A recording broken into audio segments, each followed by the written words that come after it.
Di sebuah sudut terpencil dekat desa Paliat, ada sebuah hutan yang tampak indah ketika matahari pagi menembus pepohonannya. Kabut tipis melayang di antara batang-batang pohon yang tinggi, membuat tempat itu seperti lukisan alam yang menenangkan. Tapi, di balik keindahan itu, tersimpan kisah kelam yang membuat warga setempat enggan mendekatinya. Saat kabut turun, warga menyebut tempat itu hutan kabut Paliat, dan setiap kali senja tiba, hutan itu berubah menjadi gerbang untuk sesuatu yang tidak terlihat. Awal mula teror. Dulu, ada seorang pemburu bernama Sarman. Ia terkenal berani, tapi juga keras kepala. Suatu sore, kabut turun lebih cepat dari biasanya. Teman-temannya sudah memperingatkan, kalau kabut sudah datang, jangan pernah masuk. Itu waktunya penunggu keluar. Namun Sarman tetap masuk sendirian. Dan sejak hari itu, ia hilang. Yang ditemukan hanya busurnya yang patah, dan jejak kaki yang berputar-putar di tanah, seolah ia berjalan berjam-jam tanpa tahu arah. Di tengah jejak kaki itu,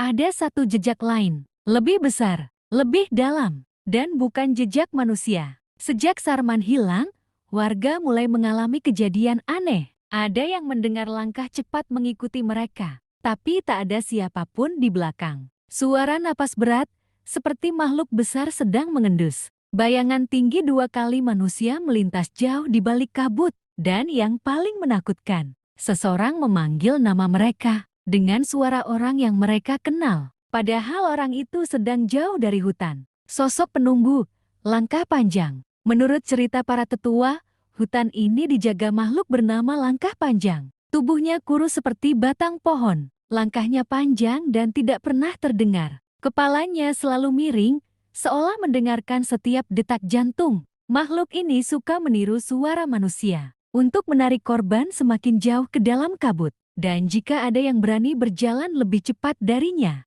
ia akan mengejar. Beberapa waktu lalu, seorang penjaga kebun bernama Pak Mul mendengar suara lirih memanggilnya dari dalam kabut subuh. "Tolong, aku tersesat." Suara itu sangat ia kenal. Itu suara Sarman. Padahal Sarman sudah hilang bertahun-tahun. Pak Mul melihat sosok samar berdiri tegak di antara pepohonan. Tidak bergerak, tidak bernapas. Saat ia mendekat, sosok itu menghilang begitu saja. Namun yang membuatnya lari ketakutan adalah jejak kaki panjang lebih panjang dari kaki manusia menuju ke tengah hutan. Sampai sekarang, hutan kabut Paliat tetap terlihat tenang dan indah seperti dalam foto. Tapi bagi warga sekitar, keindahan itu hanyalah topang bagi sesuatu yang mengintai dari balik kabut. Jika suatu hari kamu berada di sana,